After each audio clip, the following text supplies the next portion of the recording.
विद्यार्थी मित्रांनो, आज आपण इयत्ता चौथी गणित विषय दीपावली गृहपाठ उत्तरे पाहणार आहोत। प्रथमतः प्रश्न पहिला आहे, दिलेल्या संख्या अक्षरात लिहा। येथे आपल्याला संख्या अक्षरात लिहायच्या आहेत आणि त्याचं उत्तर तुम्हाला दिलेलं आहे।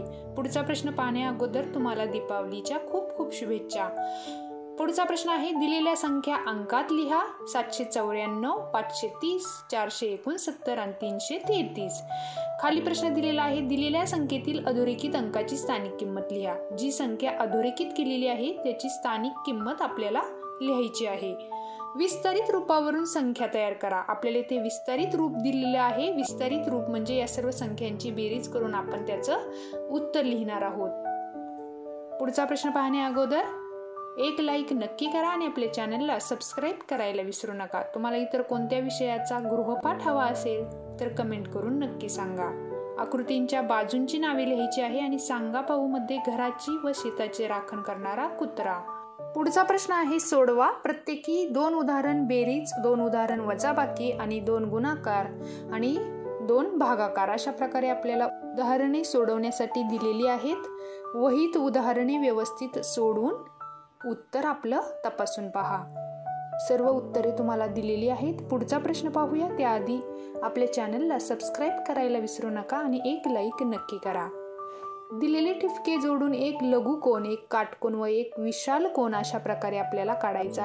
आता आपण पुढचा प्रश्न पाहणार आहोत। यामध्ये आपल्याला काही घड्याळाच्या आकृती दाखवलेल्या आहेत आणि त्यामध्ये आपल्याला कोन ओळखायचे आहेत। प्रथमतः पहिल्या घड्याळामध्ये आहे विशाल कोन, दुसऱ्यामध्ये आहे काटकोन आणि तिसऱ्या घड्याळामध्ये आपल्याला दिसतो आहे लघुकोन। आता पुढचा प्रश्न पाहूया, सांगा पाहू। यामध्ये समर्थ रामदासांनी लिहिलेला ग्रंथ कोणता? तर समर्थ रामदासांनी लिहिलेला ग्रंथ आहे दासबोध। पुढचा प्रश्न आपण पाहणार आहोत। येथे आपल्याला कंपासच्या सहाय्याने वर्तुळे काढायची आहे आणि त्या वर्तुळात त्रिज्या व दुसऱ्यात काय आपल्याला व्यास दाखवायचा आहे। अशा प्रकारे आकृती काढून घ्या। पुढचा प्रश्न आपण आता पाहूया, नाव लिहा। यामध्ये आपल्याला आकृती दिलेली आहे आणि आपल्याला त्यामध्ये केंद्रबिंदू सांगायचा आहे, त्रिज्या सांगायची आहे। आकृतीमध्ये आपल्याला 3 त्रिज्या दिलेल्या आहेत, म अ, म ब आणि म प। जीवा कोणती आहे? क ख आणि अ ब। व्यास आहे अ ब। अशा प्रकारे आपल्याला आकृतीतील नाव लिहायची आहेत। दिलेल्या आकृतीला किती कडा आहेत ते पुढील चौकटीत लिहा। पहिली आकृती आपल्याला चौकोन आहे आणि चौकोनाला 4 कडा आहेत आणि त्रिकोणाला 3 कडा आहेत। पुढे आपल्याला 4, 3, 7, 8 हे अंक प्रत्येकी एकदाच वापरून कोणत्याही 4 अंकी 4 संख्या लिहायच्या आहेत आणि त्याचं उत्तर व्यवस्थित पाहून लिहून घ्या। पुढचा प्रश्न पाहूया। यामध्येही आपल्याला शतक स्थानी 1 हा अंक असणाऱ्या 5 अंकी 4 संख्या तयार करायच्या आहेत आणि त्यासाठी दिलेले अंक वापरायचे आहेत। सांगा पाहू, यामध्ये सूर्यमालेतील एकूण ग्रह किती असतात? तर सूर्यमालेत एकूण ग्रह 8 असतात। दिलेल्या संख्येची विविध वाचने लिहा। यामध्ये आपल्याला संख्यांचं वाचन किती प्रकारे करता येईल याचं उत्तर लिहायचं आहे। त्यासाठी आपल्याला एक उदाहरण दिलेलं आहे आणि ते पाहून आपण खालील प्रश्नांची उत्तरे देणार आहोत। 384 एकक, 38.4 एकक अशा प्रकारे आपण सर्व संख्यांचे वाचन कसे करता येते, किती प्रकारे, 3 प्रकारे उत्तर आपण याचं लिहिणार आहोत। 1305 एकक, 130.5 एकक, 13 शतक 5 एकक। पुढे आहे आपल्याला दिलेल्या संख्यांचा चढता व उतरता क्रम लावा। आपल्याला चौकटी दिलेल्या आहेत, त्यामध्ये उतरता क्रम आणि चढता क्रम अशा प्रकारे आपण उत्तर लिहायचं आहे। पुढचा प्रश्न पाहण्या अगोदर एक लाईक नक्की करा आणि आपल्या चॅनलला सबस्क्राईब करायला विसरू नका। तुम्हाला व्हिडिओ आवडला असेल तर कमेंट करून नक्की सांगा। सांगा पाहू, यामध्ये केशवसूत हे टोपण नाव कोणाचे आहे? तर कृष्णाजी केशव दामले यांचे हे टोपण नाव आहे। देवनागरी व आंतरराष्ट्रीय संख्या रेषेने जोडा। याचंही उत्तर तुम्हाला इथे दिलेलं आहे। पुढील सर्वच उदाहरणे तुम्हाला सोडवून दिलेली आहेत। सरावासाठी तुम्ही वहीतही ही उदाहरणे सोडवू शकतात। उत्तरे व्यवस्थित पाहून आपली वही व्यवस्थित पूर्ण करा। चॅनलला लाईक करा, शेअर करा आणि सबस्क्राईब करायला विसरू नका।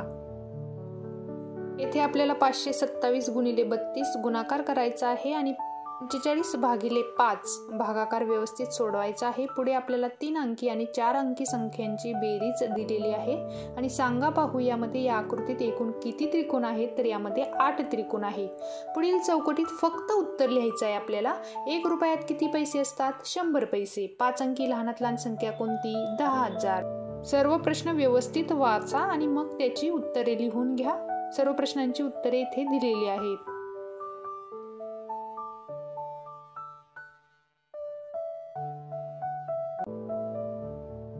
दिलेल्या आकृतीतील बाजूंची नावे आपल्याला इथे लिहायची आहेत. चौकोन, त्रिकोण आणि आयत आपल्याला दिलेले आहेत आणि बाजूंची नावे आपण लिहिणार आहोत. सांगा पाहू मध्ये प्रश्न पाहूया. मांजराला कुत्र म्हटलं, कुत्र्याला वाघ म्हटलं, वाघाला बैल म्हटलं तर घराचं राखण कोण करेल? उत्तर येईल आपलं वाघ. पुढे आपल्याला काही घड्याळाच्या आकृत्या दिलेल्या आहेत आणि त्यामध्ये किती वाजले ते आपल्याला सांगायचं आहे. त्याचंही उत्तर व्यवस्थित पाहून लिहून घ्या. आता पुढे आपल्याला दिनदर्शिका देण्यात आलेली आहे आणि त्यावरून काही प्रश्नांची उत्तरे आपल्याला लिहायची आहेत.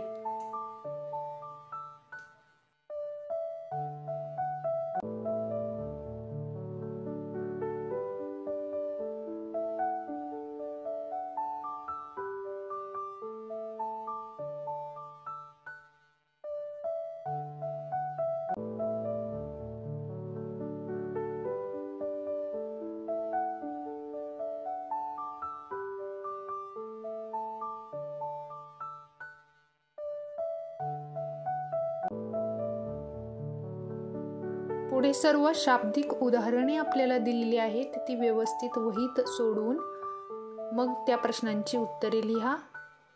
व्यवस्थित सराव करा. व्हिडिओ शेवटपर्यंत नक्की पहा. लाईक, शेअर, सबस्क्राईब करायला विसरू नका आणि व्हिडिओ आवडला असेल तर कमेंट करून नक्की सांगा.